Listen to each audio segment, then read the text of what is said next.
हाथी और गाय की दोस्ती। एक छोटा सा नन्हा सा हाथी जिसका नाम निग्गी था, मजे से घूम रहा था। उसकी माँ उससे कहती है, नन्हे प्यारे बेटे, बाहर ज्यादा दूर मत जाना, तुम अभी छोटे हो, रास्ता भटक जाओगे। ठीक है माँ, आप चिंता ना करो, मैं अभी आता हूँ। नन्हा हाथी इधर उधर झूमते हुए खेलने लगता है। अचानक तेज बारिश आ जाती है और छोटा नन्हा हाथी एक पहाड़ के नीचे गुफा में जाकर छिप जाता है। जब बारिश रुकती है तो वो सोचता है, मैं कहाँ हूँ? रास्ता भूल गया, हर तरफ पानी ही पानी है। माँ ने ठीक कहा था, मैं रास्ता भटक जाऊंगा, अब क्या करूँ? उधर हाथी की माँ और उसके पिता उसे हर जगह तलाश करते हैं, लेकिन नन्हा हाथी उन्हें कहीं नहीं मिलता। नन्हा हाथी रास्ता भटक चुका था। एक अनजान रास्ते पर वो चलता जा रहा था और रोता जा रहा था। अचानक एक गाय जो अपने छोटे बछड़े को दूध पिला रही थी, उसे हाथी के रोने की आवाज सुनाई दी। ये कौन रो रहा है? ये कोई बच्चा मालूम होता है। गाय छोटे हाथी को अपने पास बुलाती है। क्या हुआ तुम्हें? रोना बंद करो, ये लो पानी पियो। मैंने अपने माँ बाप को कहीं खो दिया है। कल रात तेज बारिश हुई, मैं घर से बाहर खेल रहा था और फिर रास्ता भूल गया। मुझे माँ के पास जाना है। अरे अरे अरे, लगता है तुम बहुत परेशान हो। पहले तो तुम रोना बंद करो। और तुम्हें भूख लगी है क्या? क्या कल शाम से तुमने कुछ भी नहीं खाया? नहीं, बहुत भूख लगी है। आप भी मेरी माँ की तरह हो, मुझे कुछ खिला दो ना। गाय उसे दूध पिलाती है, उसका ख्याल रखती है और उसे सो जाने के लिए कहती है। थोड़ा सा आराम कर लो, जल्दी ही कोई उपाय निकल आएगा। गैया कई दिनों तक हाथी के बच्चे का वैसे ही ख्याल रखती है जैसे कि वो अपने बच्चे का रखती थी। और एक दिन उससे कहती है, आज तुम्हारी सेहत पहले से बहुत बेहतर लग रही है। चलो हम तीनों मिलकर तुम्हारे माँ बाप को ढूंढते हैं। अब हमें इस जंगल को छोड़कर दूसरे जंगल जाकर तलाश करनी शुरू करनी है। मगर अगर वहाँ भी मम्मी पापा नहीं मिले तो? मिलेंगे ना, क्यों नहीं मिलेंगे? हमें मेहनत करनी चाहिए, उन्हें ढूंढने की पूरी कोशिश करनी चाहिए। गैया अपना बछड़ा और हाथी के बच्चे को लेकर हाथी के माँ बाप की तलाश करती है। एक दिन हाथी अपनी माँ को देखकर जोर से चिल्लाता है, माँ माँ, गैया माँ, गैया माँ, वो रही मेरी माँ। हाथी अपने माँ बाप को देखकर बहुत खुश होता है। मेरा बच्चा कहाँ चला गया था? हाथी का बच्चा सारी बात अपने माता पिता को बताता है। बहन, तुमने मेरे बच्चे का ख्याल रखा, मैं तुम्हारा शुक्रिया अदा करती हूँ। तुम जैसा नेक दिल जानवर हर किसी का दोस्त होना चाहिए। क्या तुम हमारे साथ दोस्ती करोगी? हाँ हाँ, क्यों नहीं। अब गैया और हाथी का परिवार खुशी खुशी जंगल में एक साथ रहने लगते हैं। जादुई दूध देने वाली भैंस। किशनलाल एक गरीब किसान था। वो अपनी पत्नी बिमला और अपनी भैंस के साथ जीवन बसर किया करता था। उसे अपनी भैंस से बहुत लगाव था। दिन रात उसकी सेवा करता, उसी का दूध बेचकर और कुछ किसानी करके उनका घर चलता था। एक दिन उनके घर के आंगन में एक जहरीला सांप घूम रहा था। जैसे ही भैंस की नजर उस जहरीले सांप पर पड़ी तो वो उससे झगड़ा करने लगी। दोनों की लड़ाई देखकर किशनलाल बीच में आ गया, मगर उससे पहले ही सांप ने भैंस को डस लिया और उसे मार डाला। किशनलाल का रो रो कर बुरा हाल था। भैंस के जाने के बाद उसकी जिंदगी में जैसे खुशियाँ ही ना बची हों। उसकी पत्नी उसे लगातार समझाती है, अब कब तक अपनी भैंस को याद करके खाना पीना छोड़कर बैठे रहोगे? तुम बीमार पड़ जाओगे। अगले दिन वो हिम्मत करके अपने खेतों की तरफ जाने लगता है। अचानक वो रास्ता भटक जाता है और अपनी भैंस को याद करते करते एक जंगल में पहुंच जाता है। वहाँ उसकी नजर एक काले रंग की भैंस पर पड़ी थी जो खून से लथपथ थी, जिसकी दोनों टांगे घायल थीं। किशनलाल का मन उसके लिए पिघल जाता है। वो जैसे तैसे करके है और उसे अपने घर ले आता है। ये तुमने क्या किया? इतनी बूढ़ी भैंस को घर तक ले आए हो। अब इसे क्या खिलाओगे? पहले ही भैंस के जाने से घर में हमेशा मातम का माहौल रहता है और अब तुम इसे ले आए हो। ये कितने दिन जिएगी? यह सुनकर किशनलाल ने कहा, कोई बात नहीं विमला, है तो ये भी एक जीव। सोचो अगर हमारी काली इस उम्र में होती तो क्या हम उसे ऐसे जाने देते? ठीक है, जैसी तुम्हारी इच्छा, मेरा क्या है। किशनलाल भैंस की इतनी सेवा करता है कि धीरे धीरे भैंस की दोनों टांगे एकदम ठीक हो जाती हैं। उसका मन उसे उसी तरह से प्यार करने लगा जैसे वो अपनी भैंस को करता था। ये भैंस कोई आम साधारण भैंस नहीं थी। एक दिन फिर से बिमला ने कहा, बस इसी की सेवा में लगे रहना, दूध तो ये देती नहीं। घर में कितनी बुरी हालत है पता है, खाने को अनाज का दाना भी नहीं। इसे ही खिलाते रहोगे, मुझे जहर क्यों नहीं दे देते? उनके घर का झगड़ा देखकर एक दिन भैंस ने सोचा, अब समय आ गया है जब मुझे भी किशनलाल की मदद करनी चाहिए। मुझे अपने असली रूप में आकर इसका धन्यवाद देना होगा। एक दिन जब किशनलाल उसे बड़े प्यार से सहला रहा था, अचानक उसकी नजर उसके थनों पर गई।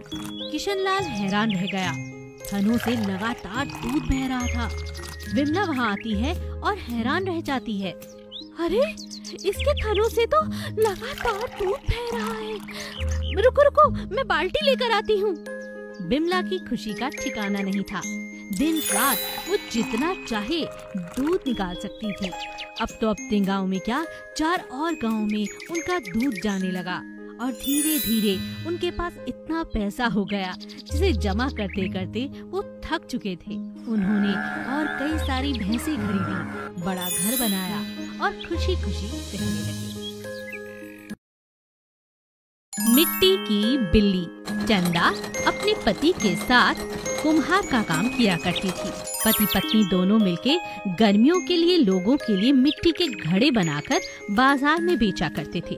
उनका एक ही छोटा सा बेटा था जिसका नाम था भोला। भोला बहुत नटखट और शरारती था। एक दिन चंदा का पति बाजार गया हुआ था। पीछे से चंदा ने घर का सारा काम निपटाया और घड़ों में रंग करने के लिए बैठ गई। माँ, तुम क्या कर रही हो? देखता नहीं, रंग कर रही हूँ घड़ों पर। तुम्हारे बापू बाजार गए हैं, अभी तुम्हारे लिए मिठाई लाते होंगे। आज बहुत से घड़े बिक जाएं, बस यही चाहती हूँ। माँ, अभी तो मैं देख रहा हूँ कि मिट्टी का कोई कुछ नहीं कर रहा। क्या थोड़ी सी मिट्टी से मैं खेल सकता हूँ? अरे अरे, अपने हाथ क्यों गंदे करता है रे? माँ, मुझे भी करना है, कुछ करने दो ना। अच्छा अच्छा, जा ठीक है, लेकिन जल्दी, ज्यादा देर मिट्टी में हाथ मत घुमाना, और फिर नहाना भी तो है। अच्छा माँ।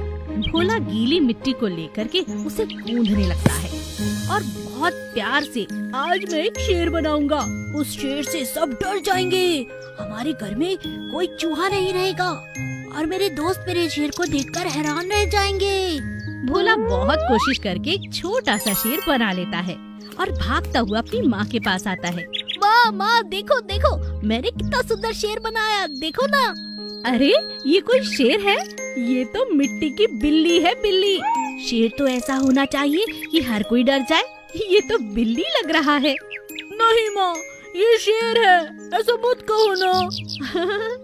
तो क्या हुआ, शेर ना सही, बिल्ली भी बहुत प्यारी होती है।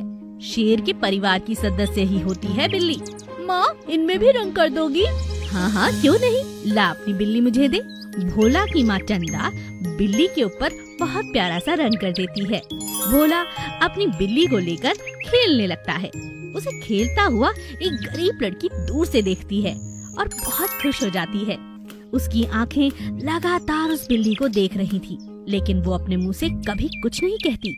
उस गरीब बच्ची के पिता भोला के घर के सामने मरम्मत का काम कर रहे थे। वहीं पर वो बच्ची सारा दिन खेलती, लेकिन उसकी नजर हमेशा भोला की मिट्टी की बिल्ली पर रहती। एक दिन भोला समझ गया कि वो लगातार उस बिल्ली को क्यों देखती है। वो बहुत गरीब है और बिल्ली ना तो खरीद सकती है और ना ही बना सकती है। वो चुपचाप जाकर वो मिट्टी की बिल्ली उस बच्ची के हाथ में थमा कर आता है। ऐसा करता देख चंदा उसे देख लेती है। अरे अरे, अपनी पसंद की अपने हाथ से बनी तू उस बच्ची को दे आया बेटा? हाँ माँ, वो मुझे रोज इस तरह देखती है, ललचाई नजरों से। उसके पास खेलने के लिए कोई खिलौना नहीं और शहर से पिताजी मेरे लिए कितने सारे खिलौने लाए हैं। मैं नहीं चाहता कि कोई भी बच्चा बिना खिलौने के रहे। अरे मेरे लाडले, तूने तो आज बहुत अच्छा काम किया। चल अंदर आके खाना खा ले। अक्कड़ बक्कड़ बम्बे बो। गांव में अचानक से लोगों की घर की मुर्गियां गायब होने लगी थीं। हर कोई इस बात से परेशान था कि घर की पालतू मुर्गियां कौन चोरी कर रहा है। अरे बिमला, क्या तुम्हारे यहाँ भी चोरी हुई है? रात से मेरी 3 मुर्गियां गायब हैं। हाँ बहन, तुम्हें बताना भूल गई। कल एक मुर्गी मेरे यहाँ से भी गायब हुई है। ये शामू के पिताजी तो बहुत नाराज हो रहे थे, पर मैं नहीं जानती थी कि यहाँ कोई चोर घूम रहा है जो हर रोज किसी न किसी के घर जाकर मुर्गियाँ चुरा रहा है। बहन, कुछ तो करना होगा। हम लोगों की कमाई का साधन तो यही मुर्गियाँ हैं। ये हमारा पूरा मोहल्ला ही मुर्गियों वाला है। बात तो तुम ठीक कहती हो, मगर ये चोर है कौन? पता कैसे लगाया जाए? गांव में अफवाह फैलती जा रही थी, मगर ऐसा लगातार 1 हफ्ते तक होता रहा। किसी न किसी के घर से 1 या 2 मुर्गियां हर रोज चोरी होने लगी। लेकिन अब लोगों का शक यकीन में बदल चुका था कि जरूर ये किसी चोर का काम है। यही बात वहाँ मोहल्ले में खेल रहे बच्चों ने सुनी। अरे अरे चिंटू, सुना तूने? यहाँ कोई चोर घूम रहा है। क्या कहा? चोर? हाँ, माँ ने भी कहा है। हमारी भी 3 मुर्गियाँ गायब हुई हैं। चल हम उस चोर को पता लगाते हैं, कहाँ छुपा है। हम कैसे पता लगाएंगे? तो चल तो सही। दोनों दोस्त पूरे गांव का चक्कर लगाते हैं। हर जगह घूम घूम कर देखते हैं कि आखिर मुर्गियों की आवाज कहीं से आ रही है या नहीं। लेकिन ऐसा कुछ भी नहीं था। मुर्गियाँ वहीं पर थीं जहाँ लोगों का घर था। वापसी के दौरान बच्चों ने एक बूढ़े आदमी को देखा जो दीवार से बातें कर रहा था। अरे अरे चिंटू, देख, ये आदमी दीवार से बातें क्यों कर रहा है? अक्कड़ बक्कड़ बम्बे बो, अक्कड़ बक्कड़ बम्बे बो, 70, 80, 90, 100। ऐसा कहते ही वहाँ का पत्थर हट जाता है और वो आदमी अपने थैले से मुर्गी निकालकर उन्हें अंदर भेज देता है। अरे देख देख चिंटू, यही वो चोर है। चल हम ये बात चलकर गांव के सभी लोगों को बताते हैं। पर हमारी बात कौन मानेगा? और ये जादू से खुलने वाला पत्थर का दरवाजा मैंने तो कभी नहीं देखा। लेकिन मैंने सुन लिया है, वो बोल रहा है अक्कड़ बक्कड़ बम्बे बो, अक्कड़ बक्कड़ बम्बे बो, 70, 80, 90, 100। तू याद रखना। ठीक है। दोनों बच्चे तुरंत जाकर अपनी माँ को ये बात बताते हैं। शीला और मंजू भागते हुए आते हैं और उसी पत्थर के सामने ऐसा ही बोलते हैं, अक्कड़ बक्कड़ बम्बे बो, अक्कड़ बक्कड़ बम्बे बो, 70, 80, 90, 100। दरवाजा खुल जाता है और बहुत सारी मुर्गियाँ जो चोरी हो चुकी थी सब मिल जाती हैं। अरे बच्चों, तुमने तो कमाल कर दिया। आज तो गांव में दावत होगी। ये चोर पकड़ने में तुमने हमारी बहुत मदद की है। चलो चलो जल्दी से मुर्गियाँ लेकर घर वापस चलते हैं, इससे पहले कि चोर आ जाए। और इस तरह मुर्गियाँ अपने अपने घरों में वापस लौट आती हैं।